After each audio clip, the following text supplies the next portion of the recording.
Today with Mr. Charles Hoffman of Ann Arbor, Michigan. The interviewer is James Smither of the Grand Valley State University Veterans History Project. All right, Mr. Hoffman, can you begin by giving us some background on yourself? Where and when were you born, for instance? Born in Brooklyn, New York. In what year? 1924, November the 18th. All right. And what did your family do for a living? My dad was a printer. He ran a printing press for P.L. Andrews and Company. Now, was he able to keep his job through the 30s? Yes. So there's a No, you've got a depression going on. right. So. And I remember him being out of work and looking for a job. And then he finally found one, and we were all on cloud nine. Okay. And where in Brooklyn did you live? I lived down in, well, I guess what would be called East Brooklyn, which was right close to the Brooklyn and Queens border. Mm-hmm. All right. Now, was there some point when you actually lived in an island in the harbor, or? Yes, my folks moved from Queens. We moved from Brooklyn to Queens, and from Queens out to Broad Channel, New York, which was still in the borough of Queens. Mm-hmm. And it's an island in Jamaica Bay, real close to Kennedy Airport. All right. Of course, there was no Kennedy Airport at that point. No. All right.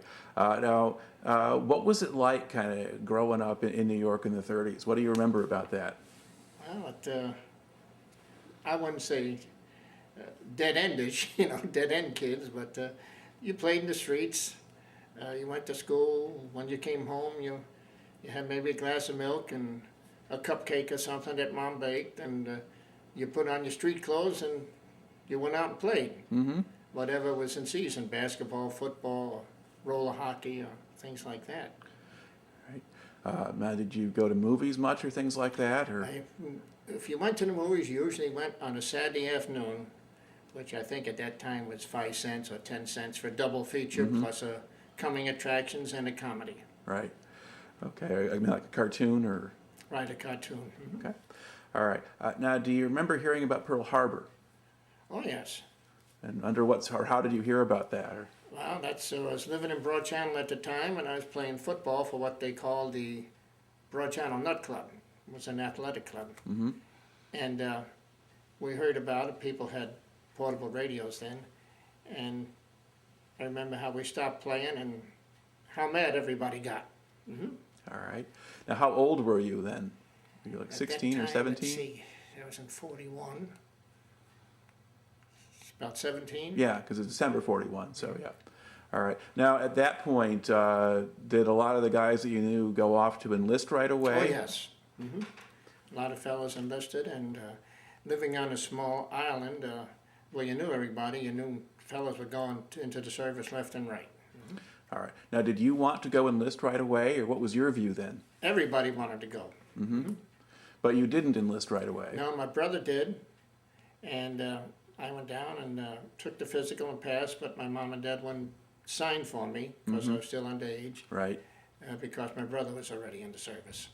All right. Then how did you wind up enlisting then? We heard that enlistments for the Navy were going to be closed And when was this? because nobody wanted to go into the Army. So we went to Mr. Peters, who was in charge of the draft board. You got to realize how small Broad Channel was. You knew everybody. Right. And we asked him to step up our induction. So when Which did he that? did. Okay. And when did that happen?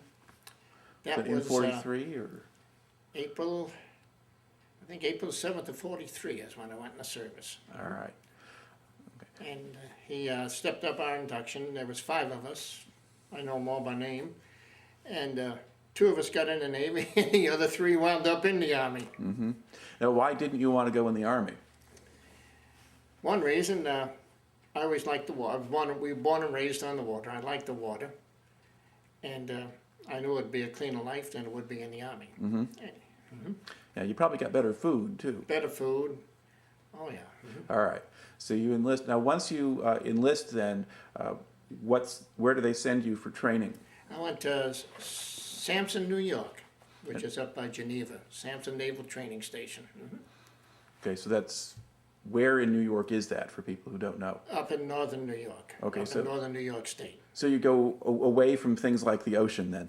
Right. to train for the Navy. Right. All Yes, right. I did. Okay. Now, what kind of training did they give you? What did you do when you were in basic training? Well, a lot of every day you drilled, you marched, and things like that. And like I said, went through swimming, learning how to jump into water with burning oil on it and things like that. How did they train you to do that? Did they set They- fire to oil in a swimming pool? Or? Well, yes, they had fellas jump in and show you what to do. And you go underwater and you come up like that to separate the oil and then get a breath and go back down. Okay. Now, did you know how to swim at the point when you joined? Yes. Okay. Now, did you do things differently then? Did you have a different role in training because you knew how to swim? Well, yes. I stood on the side of the pool and had a long pole in case anybody went under. So Now, most of the guys you were training with, they had to learn how to swim? I would say just about all of them, I would say, a lot of them. All right. Now, did you have any other advantages because of the kind of upbringing you had? You knew how to swim. Was there anything else that... Well, when we Help you? had rowing exercises, I was sat in the back of the boat and was the coxswain because I knew how to row. So I had it easy. All right. Now, did they put a lot of emphasis on drill or following orders and that kind of thing, the discipline? Oh, yes. Yes. I mean, we had a chief that was real strict and things like that. And if you goofed up, you had a GI detail watching the garbage can from 12 o'clock in the morning to 12 o'clock at night till 4 in the morning, which some guys did get. All right.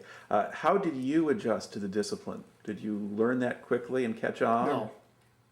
It takes time, you know. A lot of times you're cussing the chief out and calling him every name's under the sun, and certain things you have to do you don't care about doing, and finally it works into you. So You realize if you don't do it, you're going to be watching that garbage can. So how long did it take you to figure that out? About well, boot camp I think was 7 weeks. It took me at least 6. Okay. Now, were you training alongside a lot of other guys from New York City? Or, No. Or were they from all over the place? Yes, I didn't know it. I think we had 110 men in the company, and I didn't know a soul. Well, even if they were all from New York City, that might have happened. Right. But they were from different parts of the country by Different then? parts all over Pennsylvania, all over different parts of the country, Connecticut, and up in New England and things like that. Okay. Do you think you were a little bit more street smart or worldly wise than a lot of those guys because you came from New York? Or I think at times I thought I was. all right, you're in there. You're in that boot camp for 6-7 weeks. What do you do next then? Well, I went home on leave for 7 days, and then I reported back to Sampson, New York, and then I was shipped down to went to Newport, Rhode Island to Gunner's Mate School. All right. Now, what kind of facility did you have in Newport? What sort of base was it? We had a barracks that I forget how many fellows were in the company, and we went to school every day from 8 o'clock in the morning till I believe it was 4 o'clock in the afternoon.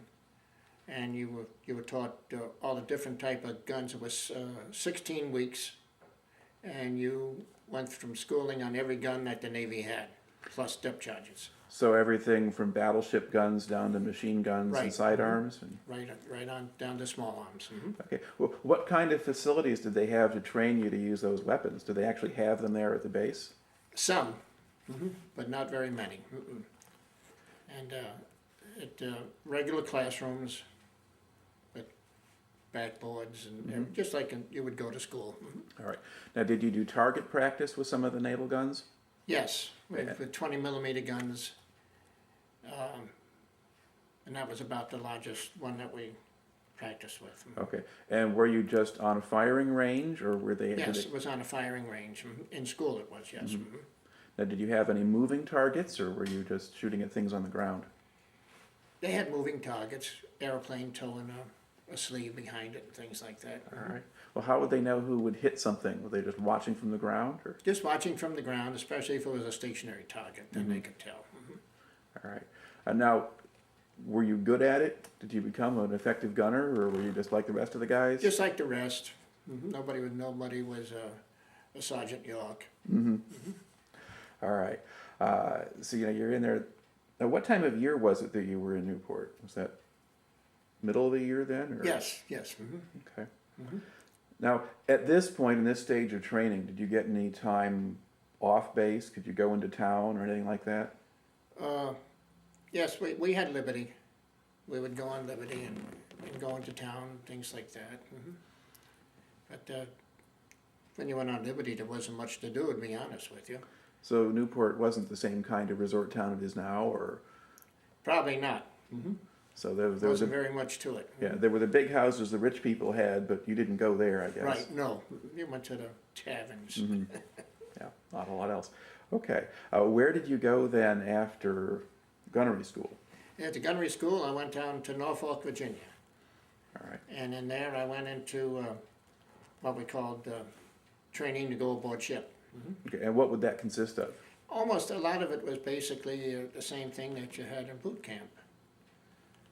And just getting you acclimated to what you would have aboard ship and things like that.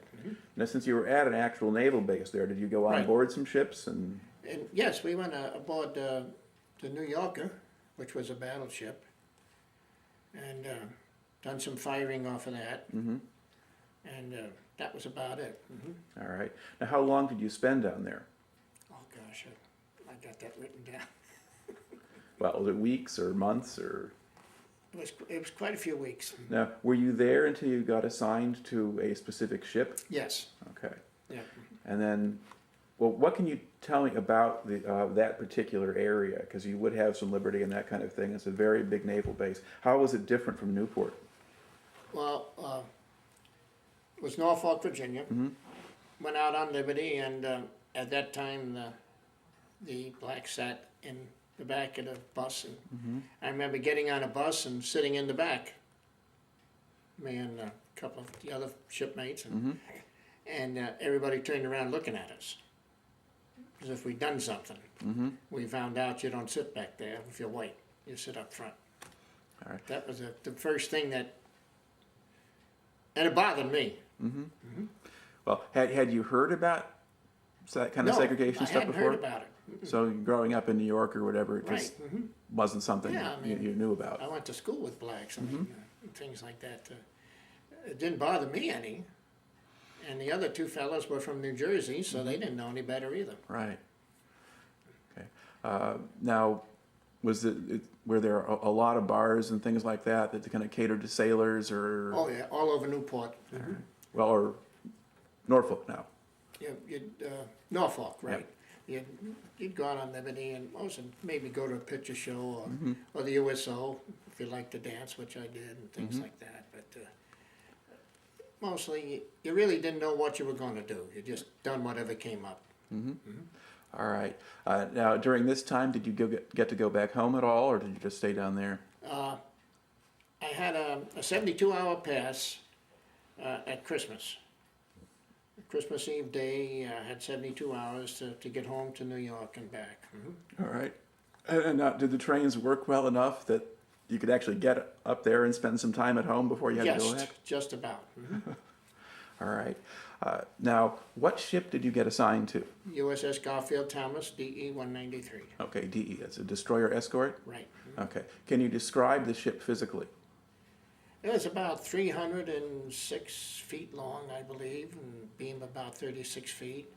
Had a crew, I believe, of 200, maybe a little bit more, with 3-inch 50 guns. I forget how many 20 millimeters. At that time, we had torpedo tubes, midships, and 40 millimeter guns. About 4 or 5 40 millimeter, twin 40 millimeter guns. All right. Plus the depth charge racks and decay guns. Okay. Now, was this a new ship? Brand new ship. We commissioned it in Brooklyn Navy Yard. All right. So at a certain point, you get orders to leave Norfolk and go up to New York, and Yes, I went from Norfolk up to Brooklyn receiving station, and there the crew assembled, and then we all aboard a ship together. All right. Did they have a commissioning ceremony or We something? had a commissioning ceremony, and where my folks lived in New York, so they were able to come aboard ship and go through the whole ship. There were certain areas that they could not go. But they got a tour of the ship. They got a tour of the ship, of the where I was the bunk, and the mess hall and things like that. All right. So your parents came. Anybody else from your family came? My sister, All right. And which was a good-looking gal, and right away everybody aboard ship wanted to know, have her address and know who she was. did you get any mileage out of that yourself? No. All right. Okay. Now, once they've commissioned the ship, then what do they do for a shakedown cruise? We went on our shakedown, down to Bermuda, and we left, and it was fairly calm in the river. Once we got out into the Atlantic Ocean, all hell broke loose, and I mean it did. We ran into a terrible storm. They said at one time we rolled 55 degrees, which was almost capsizing.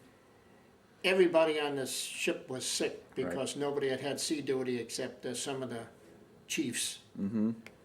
And we had water below decks about a foot deep because fellas went out to throw up and left the hatch or the door open. The ship would roll and water came in, went right down below decks. Nobody slept in their right bunks because they just flopped. I'll tell you, being familiar with the water and being a few times on the ocean, I thought it was a big shot and wasn't going to get sick. And fellas were coming topside, and it was, I believe, in February Or March, I think, was when. or March without their foul weather gear on or coats. And I would run down below and get their jacket and bring it on them so they could be warm. And the next thing you know, I got sick. And everybody was yelling, we should have joined the damn army and this and that. Now, were you scared on top of it? I mean, if you've got the ship going up and down the waves. No, really not. You were so sick you didn't have time to get scared. And you didn't care if you did. I mean, you wanted to die. Do you have a sense of how long that storm lasted? Just a couple hours? Until the feeling stayed with us right until we got into Bermuda. All right. Which was nice and calm and heaven. But then every day you'd go back out to sea again on maneuvers and things like that, and you were sick again.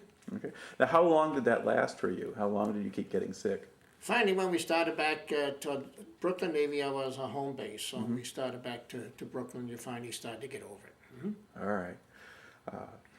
Now, what do you know about the officers you had on the ship?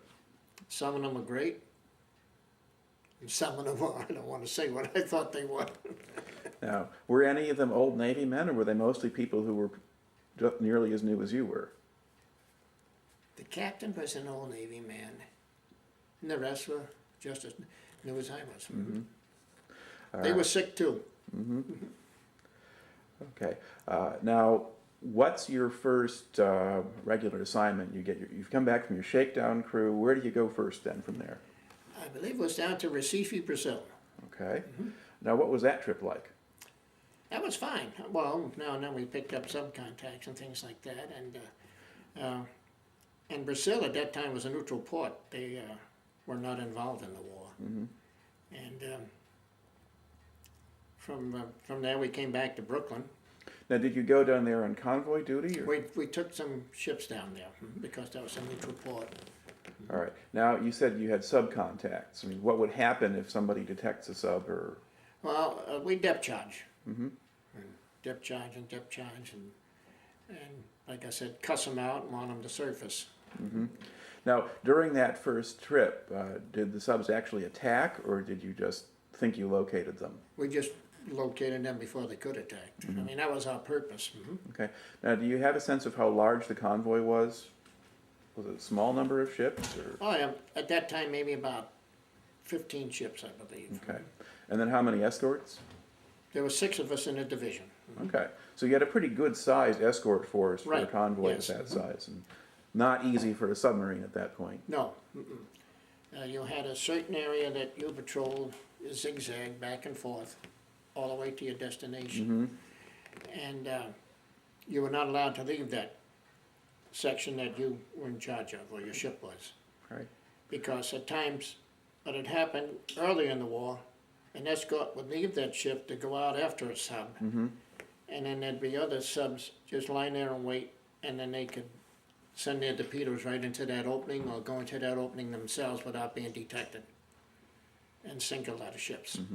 So by the time you're doing this, the Americans have gotten pretty good with the Good, escort right. duty, and they have most of what they need, and they know what to do with it. Right. Yeah, because it was getting pretty dangerous for the German submarines by that Oh, time. yes. All right. Now, did you get to go ashore at Recife, or did you stay on the ship? Went ashore in Recife. What did you see there? Seen a lot of prostitutes. I mean, it was legal there. Yeah. They were all over the place. They'd stand outside their door, and you walk up the street, and they'd tell you what they want to do. And 20 mil rate, which was their money and things like that. Right. Now, did you get any kind of warnings or instructions Oh, from yes. the officers on what not to do? And Oh yes, you couldn't leave ship without what they called the prophylactic kit. Because if you did monkey with one of them girls, you were supposed to take that right afterwards. right. Now, did they have an active shore patrol there? Were they? Oh yes, very active shore patrol. Okay. But like I said, in Recife, prostitution was illegal. All right. Now, were there crime issues besides that? I mean, would they tell Not you? that I don't- know of. Okay, so it wasn't a place where you just couldn't go someplace alone or No. something like that. All right. Now, was it generally? Could you tell us a fairly prosperous city or a poor one, or? It Or a wasn't mix. very prosperous at that time. Maybe certain areas were, but Yeah. the areas we always seen weren't. Right. Okay. Now you get back from that cruise. Then where do you go for the next one? Then I believe we went to England. Okay. Because I guess I looked up in the ship's log, and they or the records on the ship, or what's online, and it suggested that you went to North Africa several times first. We were in Bizerte, Yeah. North Africa. We were in Algiers, North Africa. Twice, I believe, we made that trip. Yeah. And can you describe, now on these trips, now you see you did several trips to North Africa, and then you did several to England, mostly in 1944. Over the course of those different trips, what kinds of encounters did you have with German submarines or aircraft or anything? In the Mediterranean Sea, they called that Torpedo Junction. And we depth charged quite a bit in the Mediterranean Sea. And then one night, because as soon as you hit the Rock of Gibraltar, you went on general quarters around the clock until you reached your destination. Right. And one night the sky just lit up in front of us, and it was a convoy that had been attacked, and evidently some ships sunk. Because as we start getting closer, you could see everybody had a life jacket with a 1-cell flashlight on it that would light up, and you could see out in the distance those little white lights bobbing. But you could not help them, you had to keep going. All right. You could not pull out of your position to save anybody. Okay. Now, would there be other boats whose job it was to try to pick them up or rescue them, or how do they handle that? That I don't know, it was at night, and we never heard anything like that. All right. Now, was your ship involved in any actual submarine kills or probable kills? We had probables, we had a lot of probables. And do you remember where some of those were? In the Atlantic Ocean, on the way back and forth, for the many times we traveled. And then there was one down off South America, which we got credit for, was a Japanese sub. A Japanese sub, so off Brazil or the west coast of South America, off Chile, or where were you? But I really couldn't say just what section that was in. Okay. Well, do you remember how far south you got when you went to South America? You went to Recife. Did you go past that? The Recife, Brazil was the furthest we went. Yeah. And then if you went to Recife, would you go across to Africa from there? No, or- we came back You just to go back. Brooklyn, New York, and we'd get repairs or new supplies. and then we would leave New York, and during the night we would rendezvous with whatever our convoy was. Okay. Now, did you have a regular station on board the ship? I was a gunner's mate, third class, yes. And so was there a particular gun you were assigned to, or did you rotate, or how did that work? I was on the first one aboard ship. I was on what they call gun number 2, which was a 3-inch 50, and I was in charge of that gun. Mm-hmm. And that was right up in the bow of the ship. And then when they removed the torpedo tubes and put the twin 40s in midships, Mm-hmm. then I went back midships and I was in charge of 2 twin 40s. Okay. Now, were those primarily anti-aircraft guns? Yes. Okay. Well, they were dual-purpose Yeah. guns, service and aircraft. But was the expectation that you weren't going to encounter a lot of surface ships and that aircraft was maybe a more serious threat by then, or they wouldn't tell you that, I suppose? They didn't say. I just transferred back. The chief gunner's mate put me back on those 2 twin 40s, and it was my job to keep them operating. Okay. What kind of schedule did they run when you were at sea? Well, you stood watch 4 on and 8 off, round the clock. So if you went on watch, say at 12 o'clock at noon, you got off at 4 o'clock in the afternoon. Then you went back on watch again at 12 midnight till 4 in the morning. All right. And on Sundays, they dogged the watch. In other words, if this week you had the 12 to 4, the next week you would have the 4 to 8. And then after that, the 8 to 12. Okay. Now, did you have your own bunk, or did they have a system where you rotated who was sleeping? No, I was and in who my up? own bunk. Okay. We had 3 bunks, 1, 2, 3. And how much physical space did you have that was yours? Just the bunk itself, or? I'd say about 1.5 to 2 foot the most between bunks. Just enough to roll over. All right. And what kind of facilities did they have for eating or anything else down there? You had a regular mess hall, and they'd pipe chow down, and you'd get in the chow line, and you stood in the chow line till there was room down in the mess hall, and they had one of the boatswain's mates that, would stand there and it went down the ladder, and then little by little you got down there and got a place to eat. So how long did it actually take for that between the An waiting? hour and a half to feed the whole crew maybe. And how many meals did they give you in a day? Breakfast, dinner, and supper. Okay, so they gave you 3 meals a day. 3 meals a day, except if it was too rough to cook. Then you had sandwiches. All right.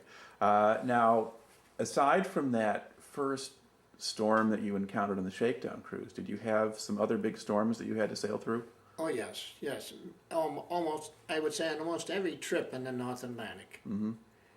We had one storm where in the bow of the ship, the gun shield around the 350 gun was welded to the deck.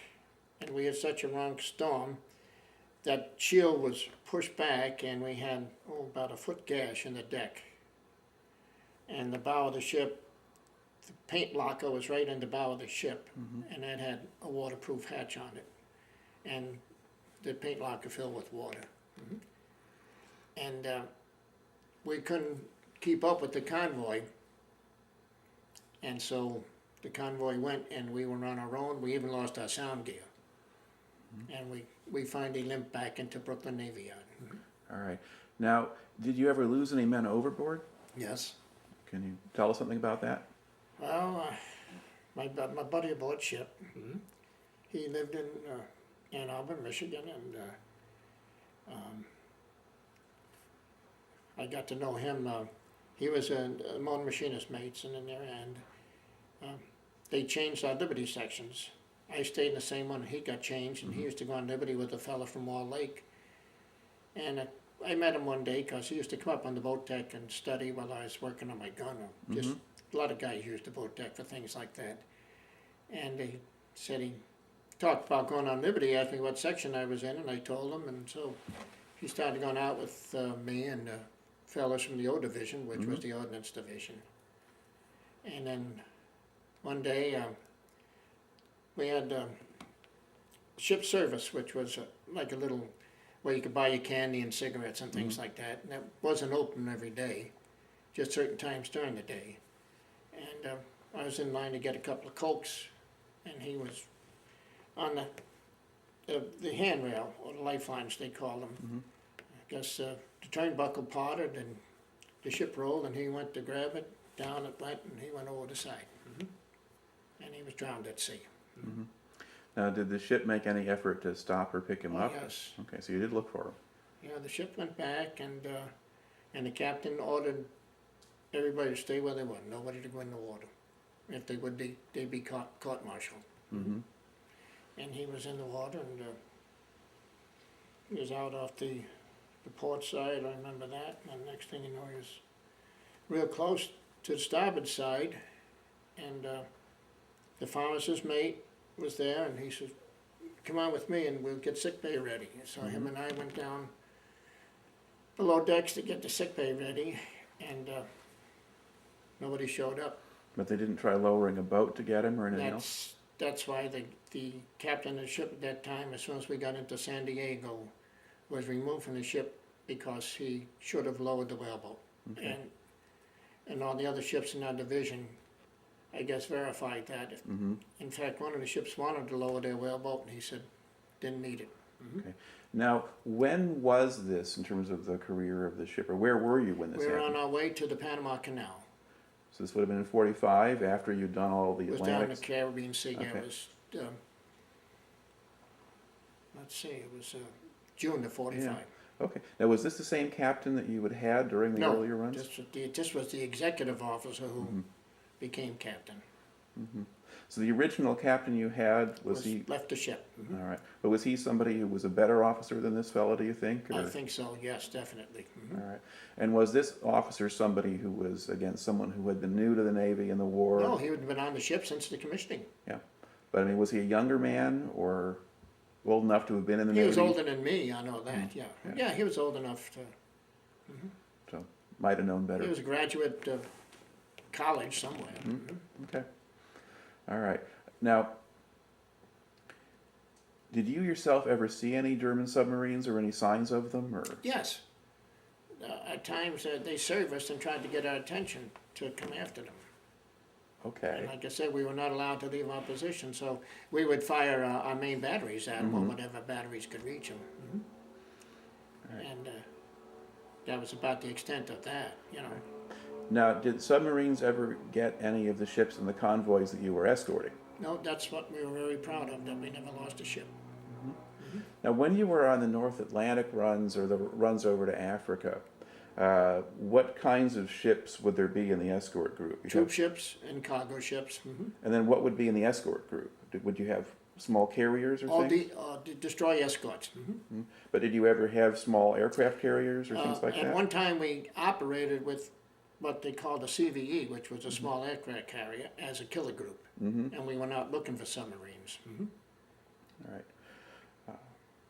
Okay. Now, you made several runs to North Africa. You went to Bizerte in Tunisia and then to Algiers in Algeria.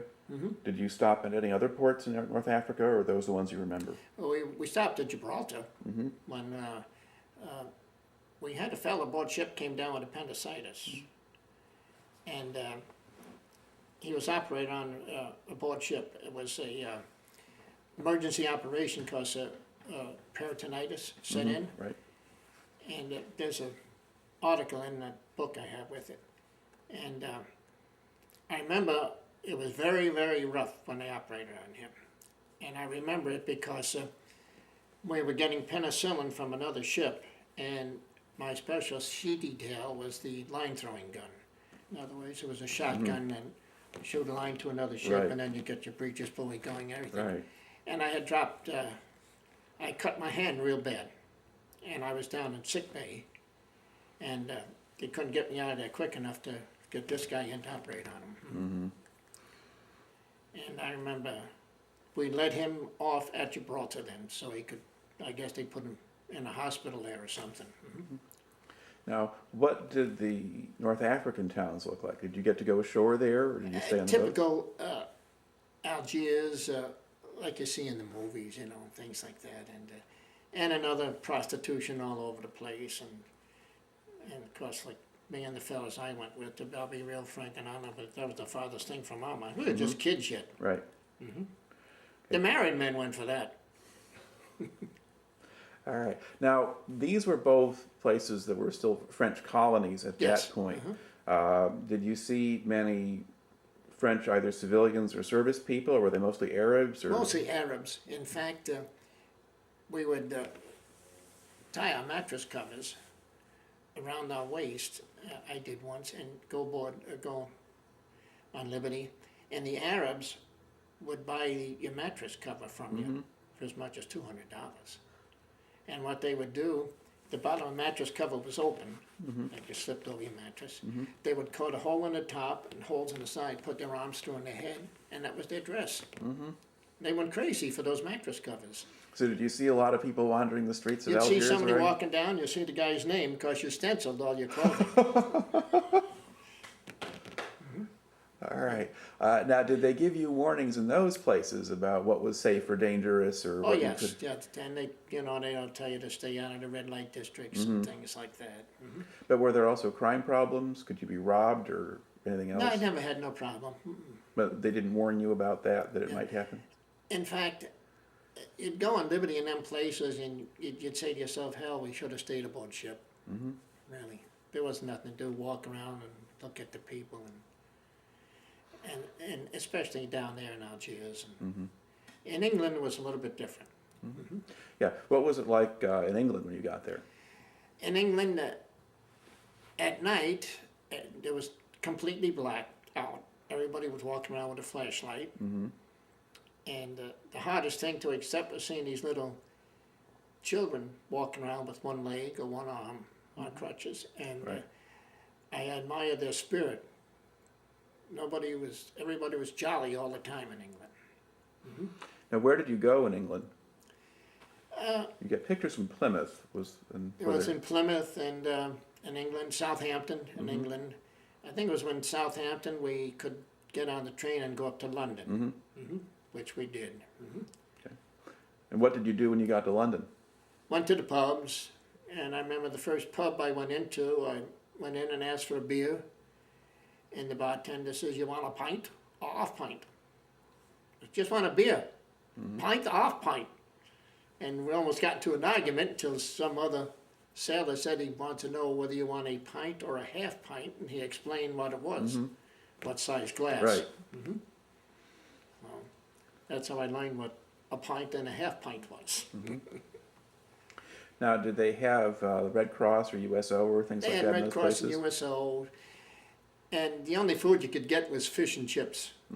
So we used to eat our evening meal aboard ship and then go out on Liberty. So the Navy had better food than We the had English better did. food aboard ship than they had in England. All right. Are there particular events or incidents from this convoy duty that kind of stick with you, or that you stand out in your memory that you haven't mentioned here yet? Well, that one when we lost, not all that water in the forecastle of the ship and stuff like that, or the bow.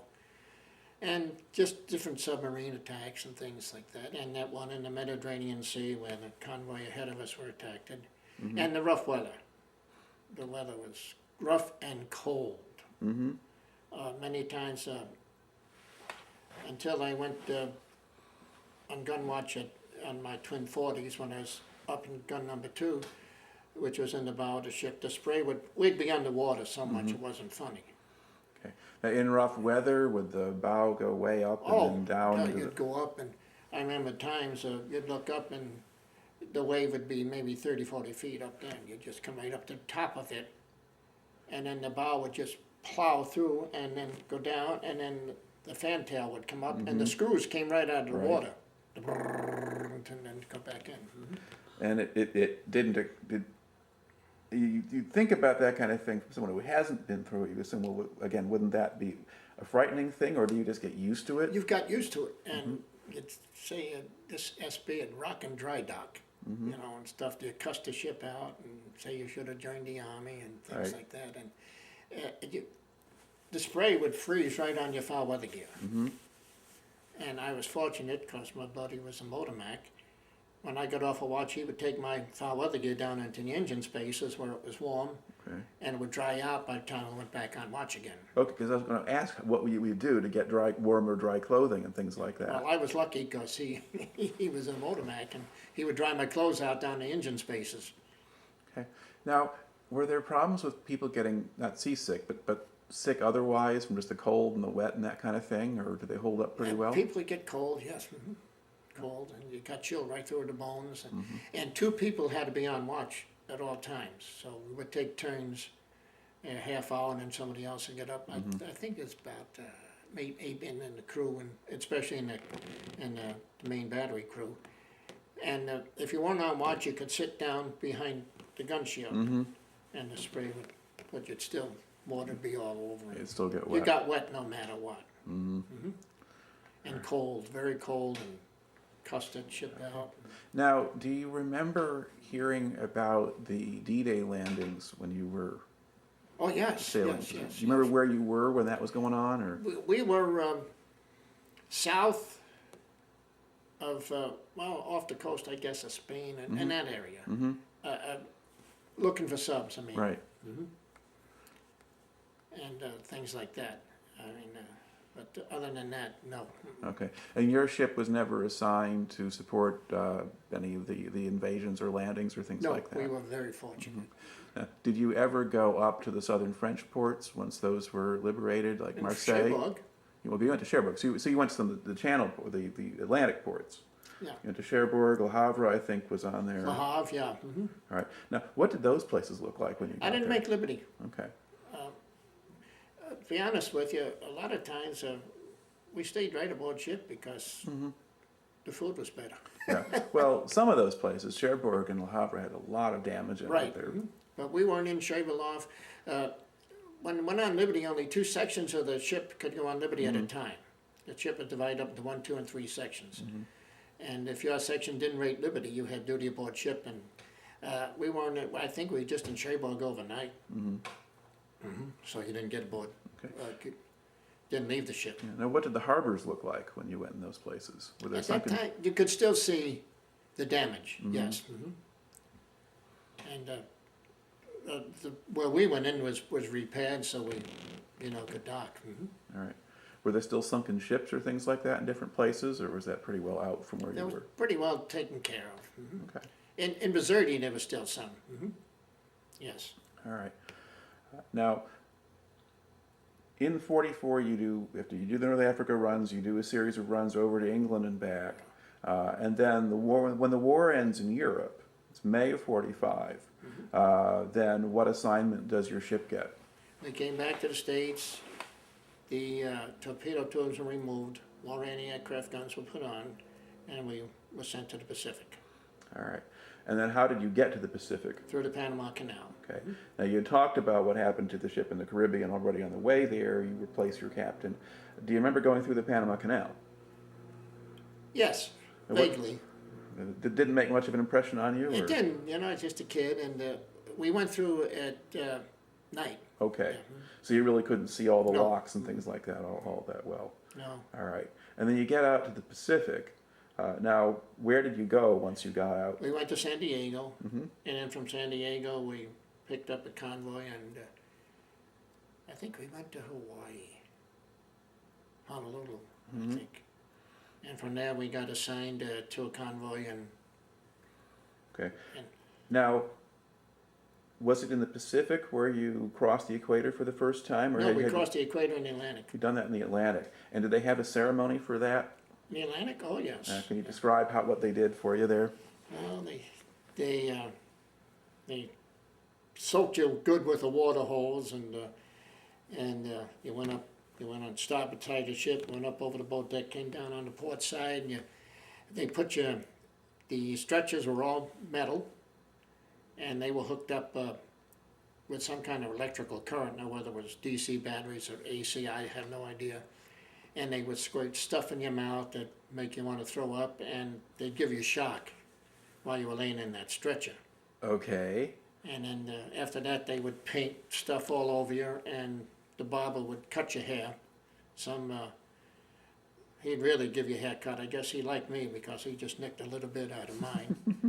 And then they dumped you in the tank of water and they kept asking you, pollywog or shellback, pollywog or shellback. Well, the pollywog did not cross the equator. So I kept yelling, pollywog. And finally the chief in that tank of water said, see, shellback, you stupid ass. And I yelled shellback and then they let me go. All right. Now, having done that, were you then in a position later on to be a shellback and do this to other people? Yes, but we never went across the equator again. So it didn't do you any good. We crossed the international date line in the Pacific, and that was not much of a ceremony there. All right. Now, when you're on duty in the Pacific, I mean, did you ever encounter any Japanese or submarines, aircraft, anything like that? We encountered some submarine Japanese. Well, I guess they were Japanese. They had to be in the Pacific. All right. But it was nothing like the Atlantic. Okay. How was it different? It was not as much action during the convoy duty. And we, like I said, we were on the Pacific maybe 3 months, 4 months before the war ended. But I do remember leaving, I think it was Eniwetok, and you'd go topside in the morning and more ships had joined the convoy. And it looked like that you could just walk from one ship to the other. That's how big it got. And then finally the war ended. Right, because you're getting into July of '45, and at this point you have the build-up for the invasion of Japan. Right. And this is what we found out, that we were supposed to run, I forget where we were going to rendezvous all together, and we were getting ready for the invasion of Japan, right? We would have been in the invasion of Japan. All right. Now, did you hear about the atomic bombs being dropped at the time? Aboard ship. But we just heard it was a big bomb and what it had done, and of course everybody aboard ship when the war ended. You know, really there wasn't that much excitement aboard ship when the war ended. I guess people were stunned. More like it, I guess, and you finally realized that it was over. All right. Now, once you did get the news, then what kind of duty did your ship have? We went, one time, we was a weather ship, we went way up to the Aleutian Islands, and things like that. And we went in on the island of Ponape, which was still held by the Japs. And we had a landing party and things like that. And of course, I guess they didn't believe the war was over because they started firing at us. But we had Japanese interpreters that, you know, with the bullhorn and thing. And finally, we were able to get up on the beach and disarm them. And as a gunner's mate, we had to go take firing pins out of their main batteries and things like that. Okay, so then you would have gotten to see some of the Japanese soldiers? Oh yeah, and they saluted us or bowed to us every time they passed us. I felt like an officer. And we rounded up everything they had and put it in a stockade. And then we put Japanese guards in charge of the stockade. So didn't make much sense. Well, the war was over at that point. Oh yes, the war was over. And they were still in the military and had to follow orders, so right. That might work out all right. Now, what else did you see while you were out in the Pacific? Any of the islands or anything else like that? Well, I forget which island it was in. We went to, if you had liberty that day, you could go over on the island. And it was right in the, I guess you would call it the village where the people lived. And you just walked around, and if they seen you coming, the first thing they do is climb a tree and cut some bananas down for you. And they were tickled pink to see the Americans. All right. And then did they trade things with you, or? Well, like I said, when we would be yanking out right off the island, they'd come out and they'd dug out canoes, and a woman would always be with them, and she would take off whatever she was wearing on a top, and we'd throw a T-shirt, and she'd put that on, you know, because the guys got a big thrill out of that. Then she got a lot of T-shirts. Right, she got a lot of T-shirts. Probably still has some. All right. Okay. Now, when you're on ship, whether it's in the Atlantic, the Pacific, and things like that, do they provide anything for entertainment or stuff for you to do in your off hours? Well, after the war was over, they would have movies topside. Okay. After the war ended. But they didn't have that during the war? No. Because you would no. have to be blacked out overnight. But there wasn't space down below any No, it place where wasn't. they could do that? Because on submarines, they would show movies inside the submarine, which I always kind of Yeah, real small found screen. amazing. I guess so. I didn't do that for you there. So what would people do with their time when they were off duty? Well, if, like when we were anchored off one of the islands, if you were on Liberty, you could go swimming. Mm-hmm. And if you had the duty, you just stayed, you know, whatever your detail was. And if we had, we always had, in my as a gunner's mate in my section, we always had fellas who weren't in the section I was in, and they would be on shock watch with a rifle. They'd sit with we had these life rafts that if we had abandoned ship, Mm-hmm. they would sit in those with their rifle while the guys were swimming. Right, so you watch out for sharks. Right. Did you ever see any? Or No, Okay. thank goodness. well, good. All right, but then when you're actually out at sea, I mean, do people just read or play cards or sleep or? Well, you still had after the war ended, you weren't on this. When the war ended, then my section went on quartermaster watch detail, which was you went up and you steered the ship. You're on the helm. Mm-hmm. But I meant actually back during the war itself, or when you were out there in the Atlantic. Oh, during You the have war all those- itself, each day from 8, if you weren't on watch, you had a cleaning detail. You worked all day long, from 8 in the morning till chow down, then 1 o'clock in the afternoon till 4. I think it was in the afternoon. They blew sweepers. Okay, so they found ways to They keep kept you you busy. busy, right? Right. Like as a gunner's mate, so I was always cleaning my gun, lubricating it, and cleaning the barrels, and making sure everything worked on it. Make sure the ready boxes were filled with ammunition and things like that. And you always chip and rust and painting. Right. Okay. Now, did anybody object to the weather detail up in the Aleutians? I mean, you'd had your North Atlantic thing, then you'd been in the South Pacific, and that's kind of nice. And then you're going up to the Aleutians. Did that bother anybody, or? No, really. I mean, we threw so much in the Atlantic. The Atlantic, in fact, the Aleutians were calm compared to the Atlantic. The only thing that bothers us was the icebergs. The first time I seen icebergs, and then the floating mines.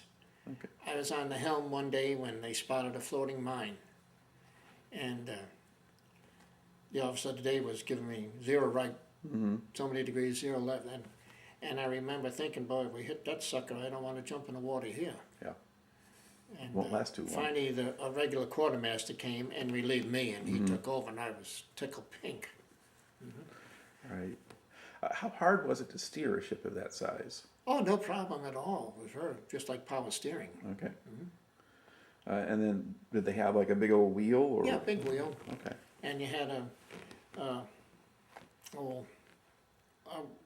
watchman, like a compass, they had a different name for it aboard ship, and it tell you how many degrees right or how many Right. degrees left, starboard or port, Okay. right, left, rudder, left, things like that. And that's all you do, you know. It's kind of boring.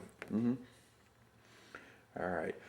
Now, on Navy ships at this time, you still had a kind of segregation in place. Now, did you have any black crewmen who served in the ship? I think we had 4 or 5 black crewmen. And what jobs did they Their have? job was to bow down to the officers. Let me put it that way.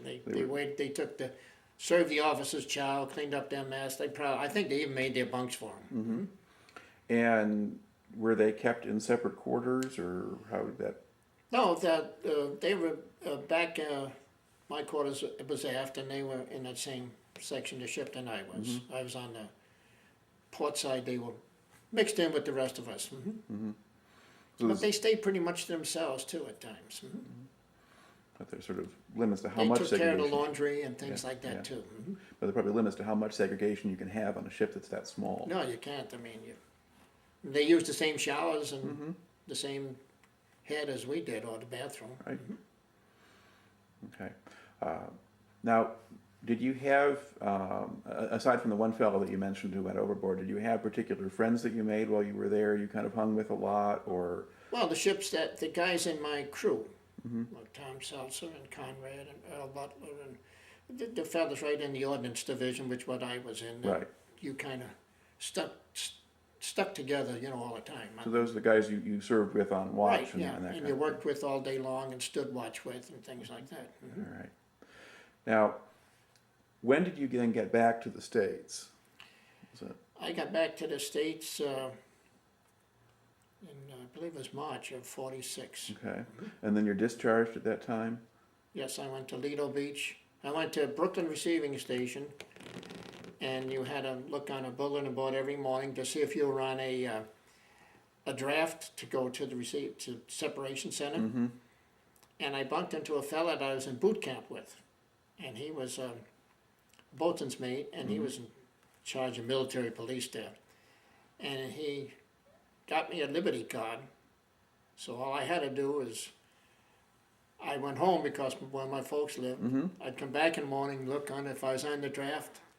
I stayed. If not, I just left and went back home again. Mm-hmm. So it was like going to work every day for a week, Right. coming home at night. But I went home right back home in the morning. And then I came in one morning and seen my name on the draft, and I went to Lido Beach, New York, and I said, maybe a week, a little less. Did the Navy make any effort to encourage people to stay in, or were they just Yes, sort yes, my chief gunner's mate promised me first class if I would have stayed. of, mm-hmm. And you weren't interested? Oh, no. I wanted to get out of there, right? Some first class sounded great, but I wanted out. What did you want to do when you got out, or had you not thought that far ahead I yet? hadn't thought that far ahead. Okay. So what did you do when you got out then? I was home 2 weeks, and then I had the personal belongings from the fellow who lost his life at sea, and I had been corresponding with his folks, and we had been on leave before we went to the Pacific, and we pulled into Brooklyn, which was our home port, for 15 days. So the first 7 days I was able to get home, see my folks, and then this last 6 days, I believe it was, I came home on leave with him to Ann Arbor. Mm-hmm.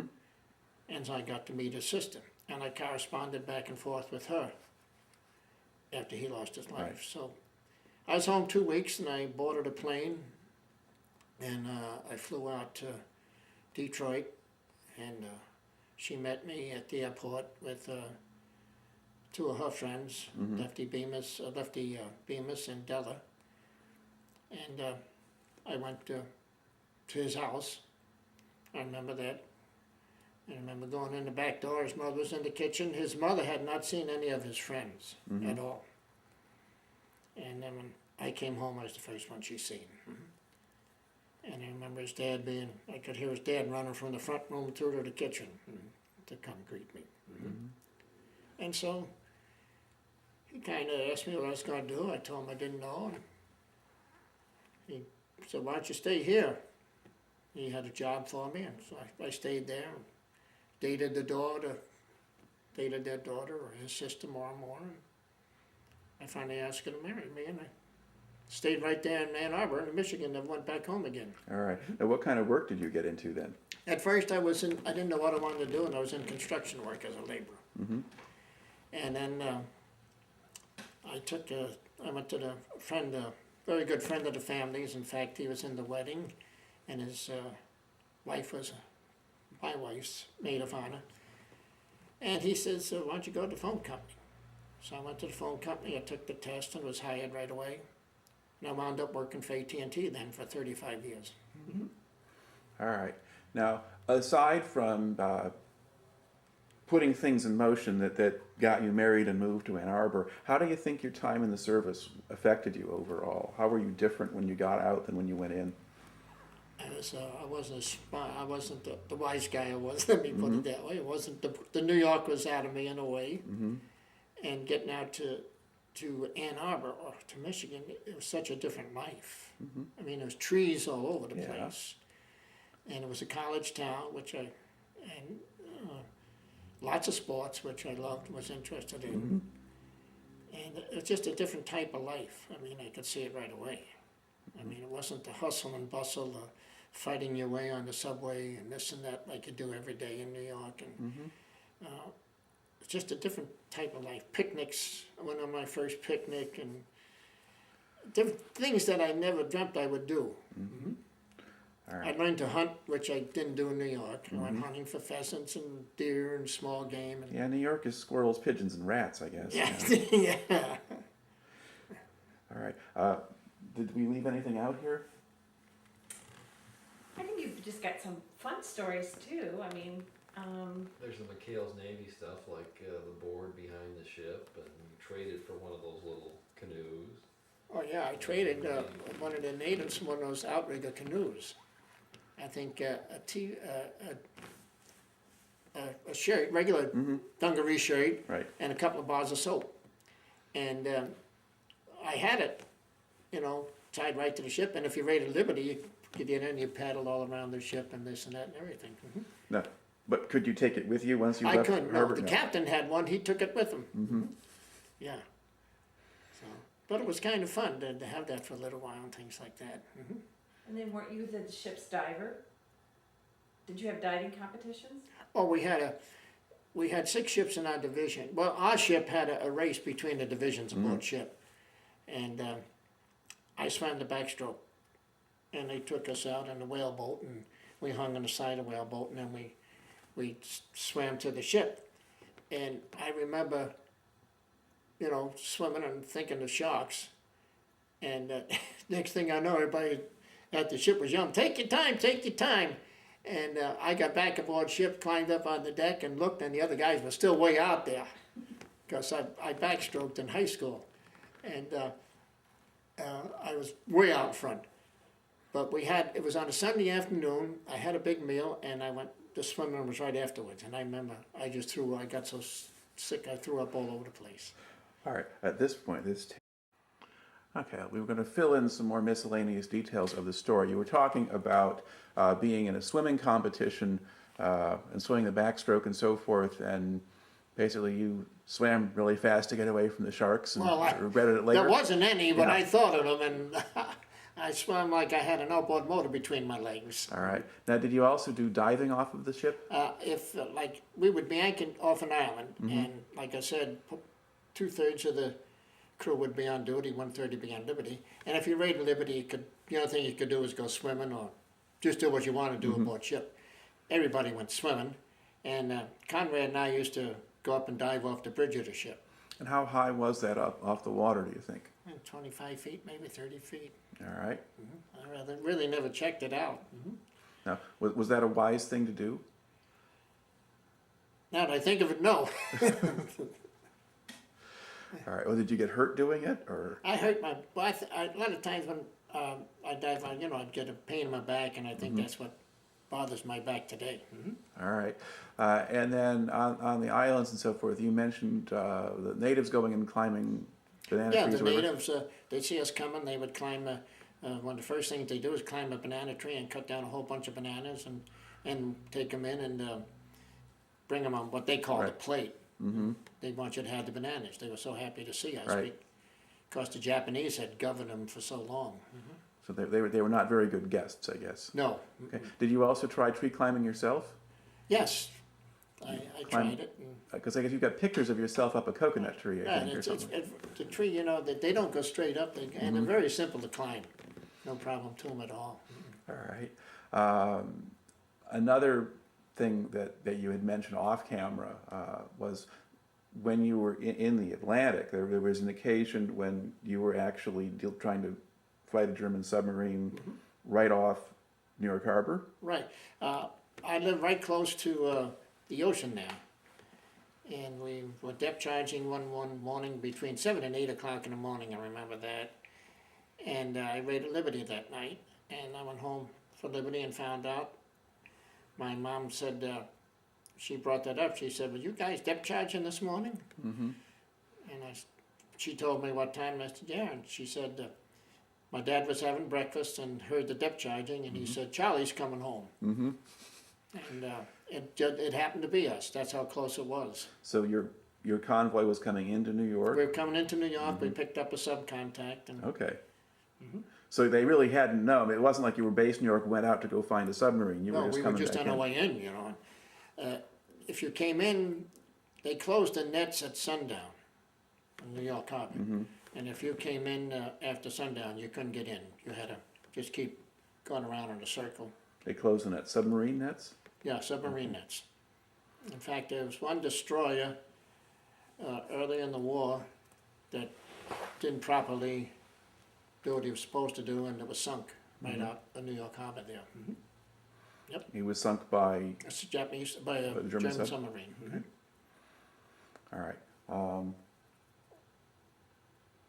You were talking about how rough it was, but and I know there's that one Christmas where you guys. Oh, one Christmas, it was so rough that the many times they couldn't cook in the North Atlantic. It just got too rough. And then we would just have sandwiches. And one Christmas, it was so rough that the captain said there would be no Christmas dinner because they couldn't cook. Well, Christmas Eve, we were on watch, and the Germans developed a torpedo which they called an acoustical torpedo, that the sound of your ship's propellers or your ship's screws would attract that torpedo.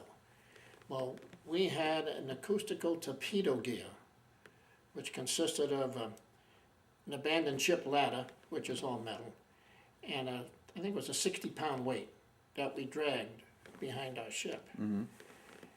And before we left port, we were in Brooklyn before we went out to sea, and so everybody knew we'd be gone for Christmas. And everybody wanted to have a little celebration. And my legs were so skinny that I used to tape a pint of whiskey to my legs with them big bell bottoms. And when you went through the gates at Brooklyn Navy Yard, gosh, the MPs would make sure you weren't bringing anything in, and they would sometimes tap your leg, but on the outside. And of course, I had a pint of whiskey tapped to mine on the inside, so I was able to get the liquor back aboard ship. So we were back on the fantail one evening when it was a full moon and nice and calm. Just boy, like I said, the sea was so rough that day, and then just at night it just. Pause right here.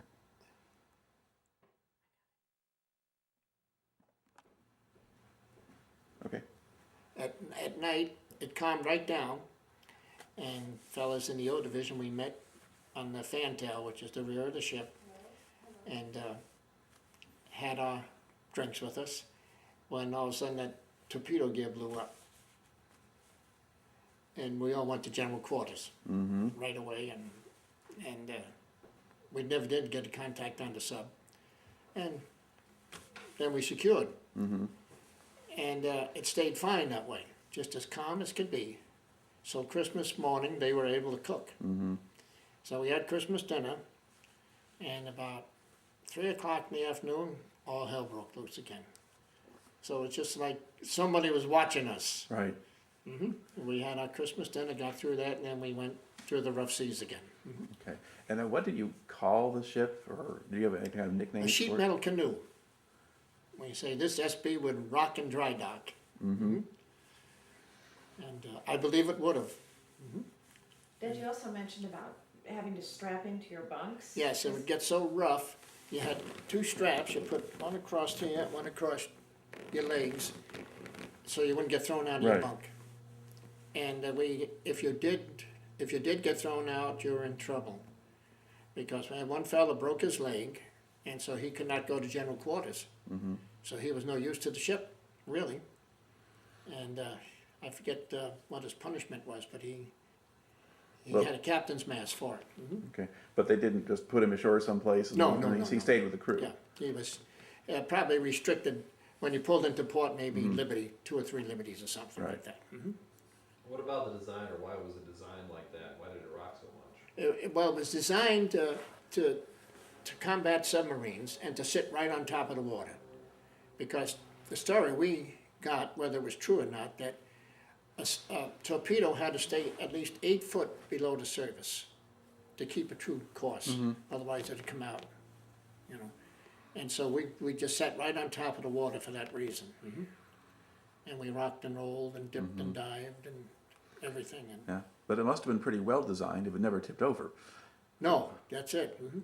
I remember when I first went aboard ship, I was topside of the boat deck and I seen the deck going like that. So I run down below decks and got two fellows from the gunner's mate section and said, the ship's splitting in two. They said, huh?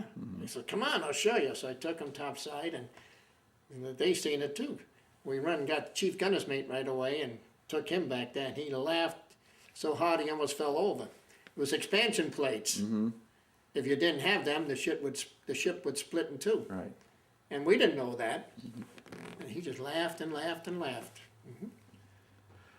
All right. Anything else you can think of you'd like to throw in the record here before we close out? Got so rough aboard ship, and like I said, we cussed that ship out and damned it and everything. But we had a real good crew. Mm-hmm. As far as ordnance or firing, in target practice and that, we were tops in the division. Our guns were always, never had a failure on any of them. We had a real good ordnance crew. Oh, did you ever see any enemy aircraft at any time when you Yes, in the Mediterranean Sea I seen some, but they didn't bother us. They went right by us. They might have gone for the transports or I think a bigger target than or you. they were done doing what they were going. I don't know. Oh, and then when we were in Algiers, we took our ship kept on going, and we took a ship into Algiers, escorted it in, and as we were ready to leave Algiers, all the searchlights and everything went up in Algiers, and some German planes came over in Algiers, and we held our fire because we didn't want to give our destination away. Mm-hmm. So we were all at general quarters, just watching what was going on in the mainland. So if the aircraft appeared, it was normally at night? Just what we seen, yeah. All right. During the day, we seen some German planes flying up, but they never attacked at us. They were probably fighter planes, maybe, I don't know. Yeah, well, they didn't have too many, so they had to be kind of careful what they Right. did with them. All Yeah. right. Okay. I think that probably takes care of it. So thank you for taking the I time hope to I talk helped to me you today. out. You certainly did. All right. There we go. This is